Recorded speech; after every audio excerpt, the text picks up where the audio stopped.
Good morning. Welcome to the Portsmouth Chat. I'm Lisa Carver with the Portsmouth Area Chamber of Commerce in Portsmouth, Ohio. And stay tuned. We're going to learn a little bit more about our collaboration with the Better Business Bureau.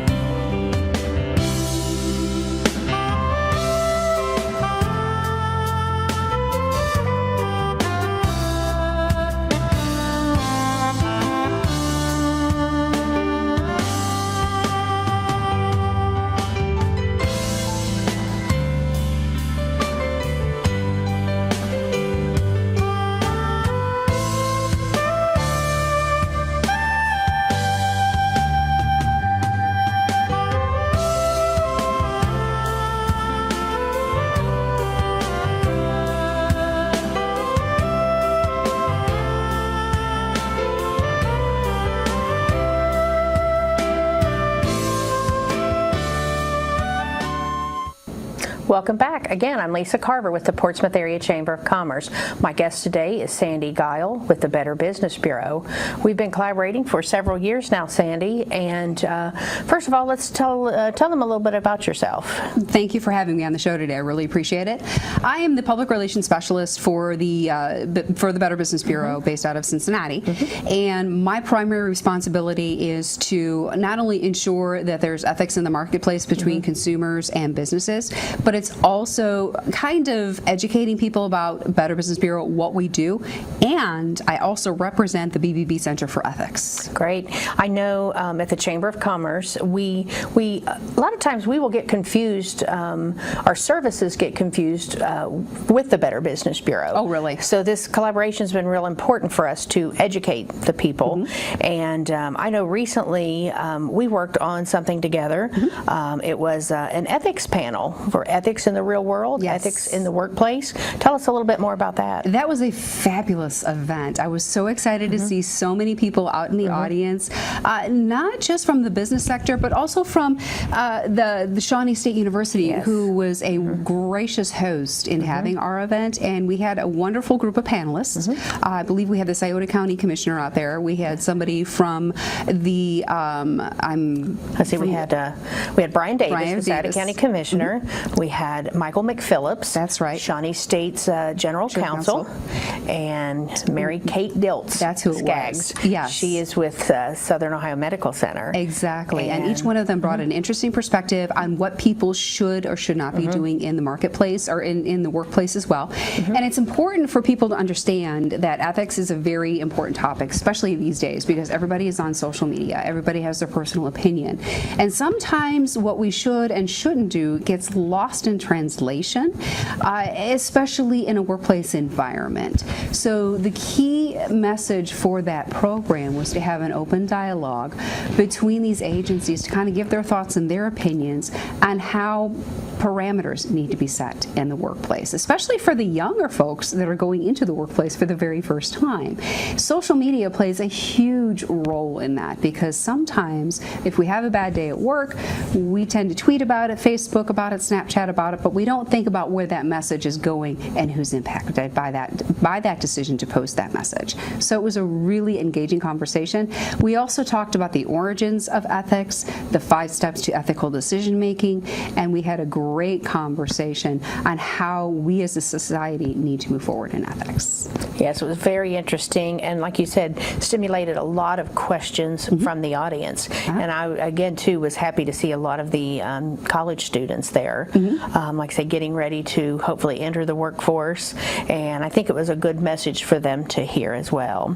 And like I say, we've collaborated for a number of years, and another thing we talk about is cybersecurity. Yes. Tell us a little bit about that. Cybersecurity is one thing that a lot of small businesses don't think about. They think that it can never happen to me. I'm just a little mom and pop shop. I make my sandwiches, I provide services or products to the greater Portsmouth community.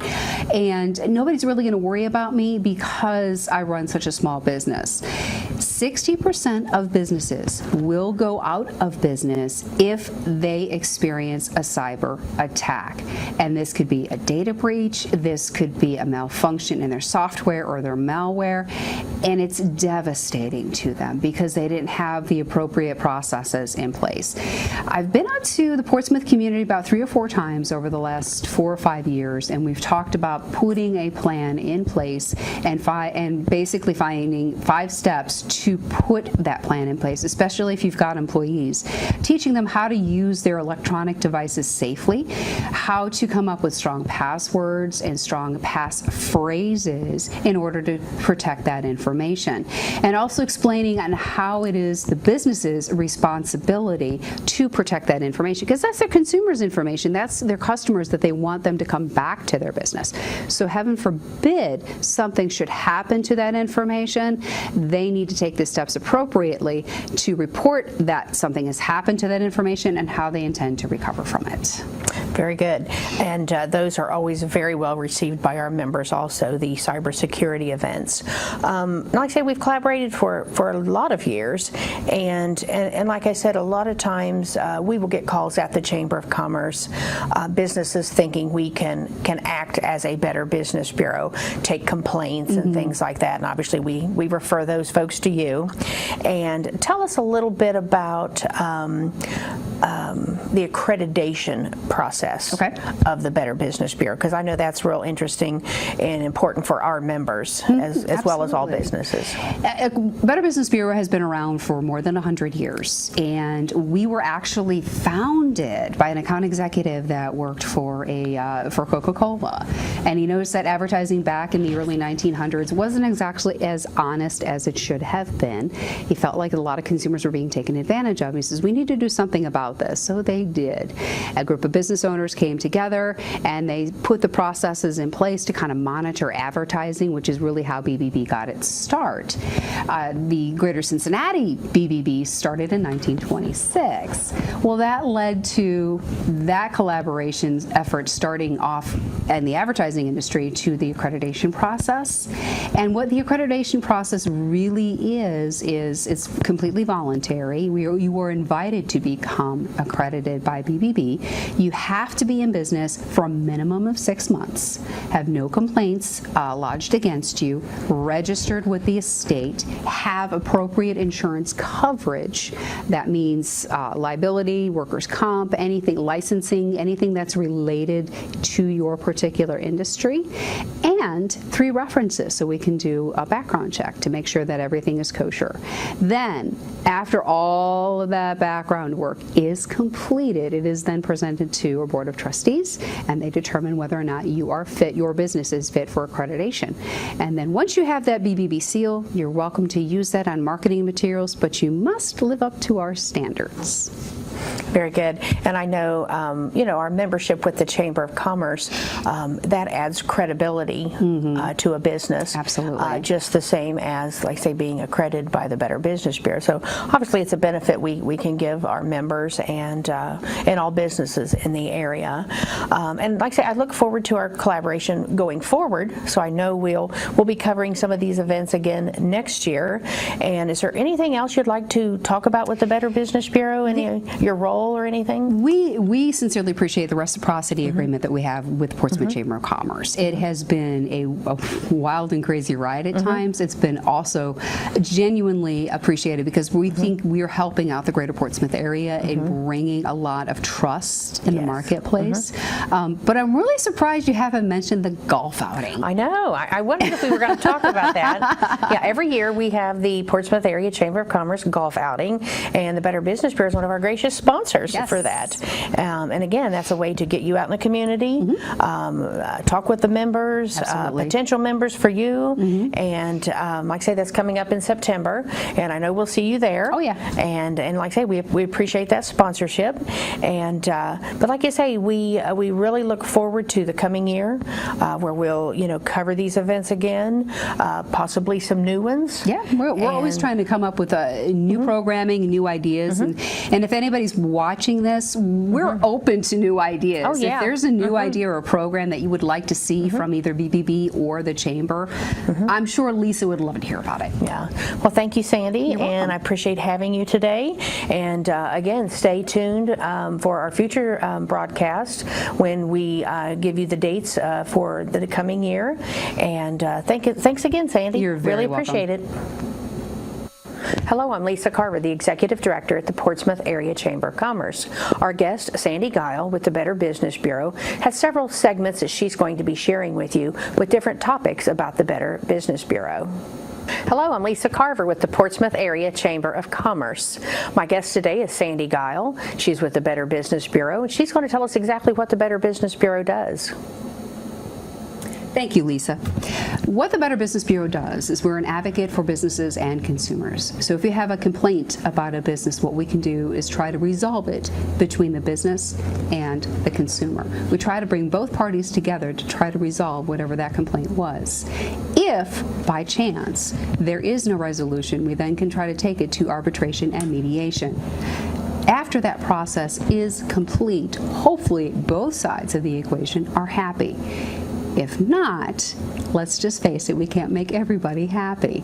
We're also a terrific resource on bbb.org for you to look up more information about businesses and charities as well, so you can spend your hard-earned dollars with those charities or businesses on our website. If you've got questions or you need more information, we have real live human beings that can actually do that at 513-421-3015. Now, in case you were wondering, we also have an auditing process for charities as well. So as you are thinking about making that wonderful tax-deductible donation, go to give.org or bbb.org. Hello, I'm Lisa Carver with the Portsmouth Area Chamber of Commerce. Today we're going to talk a little bit about our collaboration with the Better Business Bureau. And I have with me Sandy Guile with the Better Business Bureau. She's going to talk a little bit about that. I know our members, we try to give them as many resources that we can to empower them to help their business grow. And being an accredited business with the Better Business Bureau is one of those benefits that we can help them with by connecting them with the Better Business Bureau. Sandy, can you tell us a little bit more about that? I sure can. And having a partnership with your local Chamber of Commerce, no matter what part of the state you're in, is a wonderful resource to have, because then we're able to get the BBB message in tandem with the Chamber of Commerce, because obviously the Chamber is a membership organization, and a lot of those businesses that are affiliated with the Chamber are also accredited businesses.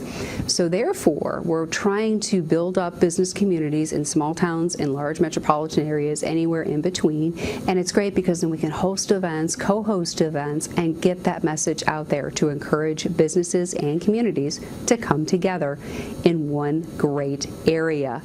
And if you need information about a business, you can always go to bbb.org. Hi, I'm Lisa Carver with the Portsmouth Area Chamber of Commerce. My guest today is Sandy Guile with the Better Business Bureau. I know we get several questions at the Chamber of Commerce about being an accredited business of the Better Business Bureau. She's going to share a little bit about that information to us. Thanks. We're going to touch real quick on accreditation. We get a lot of questions as well from businesses as far as, if I were to become accredited, what exactly is involved as far as the fee and how much does it cost? Do I just go in and pay my money to become accredited? Not necessarily. Accreditation is something you earn as a business. As was mentioned in the show earlier, we were talking about the whole accreditation process, which is you have to be in business for a minimum of 6 months, have no complaints, be registered with the state, have the proper licensing and insurance, and then provide us with free resources that we can contact to say wonderful things about your business and confirm that you are in fact in business. And then we're going to approve your business for accreditation by our Board of Trustees. Once all of that is said and done, we do follow up with you for that about a year or so, just to make sure everything is going well and you're maintaining our ethical standards. We do do have a set of standards that we do require all of our accredited businesses to follow, as well as follow up on any complaints that are filed through our website on bbb.org. So as you can see, there is some work that is behind the accreditation and accreditation process and maintenance. Thanks for asking.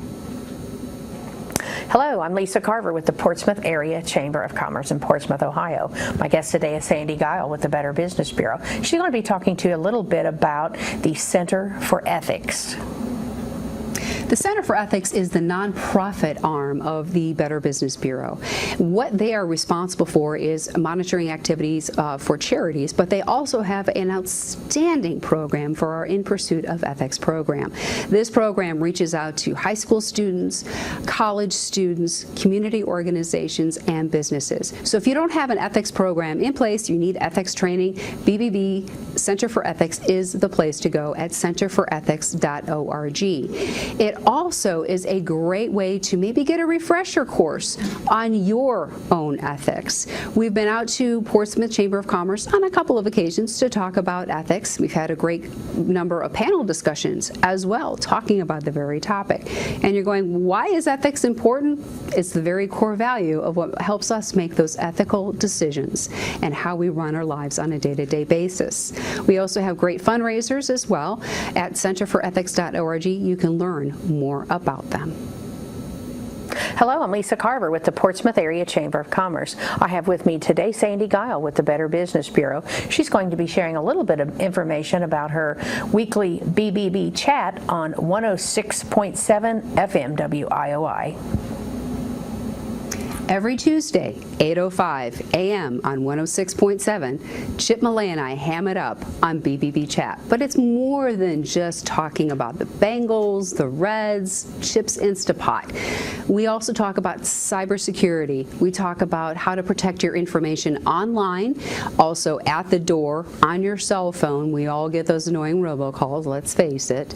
But we also make sure that you're doing the right thing on keeping your information safe, how to keep your loved ones safe, and also how you can utilize Better Business Bureau's great information on bbb.org. That's every Tuesday at 8:05 on 106.7. Tune in to BBB Chat with myself and Chip Millay.